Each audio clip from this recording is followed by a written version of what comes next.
Alloh sizni eslashini xohlaysizmi? Uni eslang. Alloh sizni nomingizni zikr qilishini xohlaysizmi? Uni zikr qiling. Alloh aytadi: "Fazkuruni azkurkum."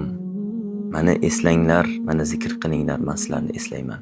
Xohlamaysizmi Alloh sizni nomingiz bilan falonchi o'g'li falonchi meni zikr qildi deb Alloh sizni zikr qilishini xohlamaysizmi? Muttafaqun alayh bo'lgan hadisda Anas ibn Malik radhiyallohu anhu dan rivoyat qilinadi. Rasululloh sallallohu alayhi va sallam Ubay ibn Ka'b radhiyallohu anhu ga aytdilar: "Innalloha amarani an aqra'a alayka al-Qur'an."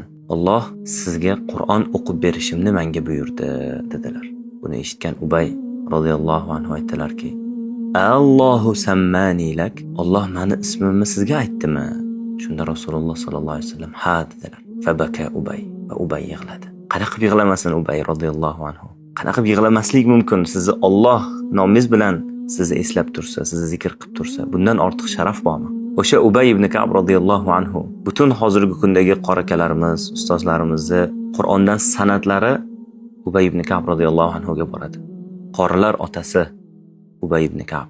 Shunaqa kishilar bor, yer yuzida mashhur, hamma taniydi ularni, lekin osmonlarda ularni hech kim tanimaydi. Va yana shunaqa kishilar bor, osmonlarda ular juda mashhur, lekin yerda ularni hech kim tanimaydi.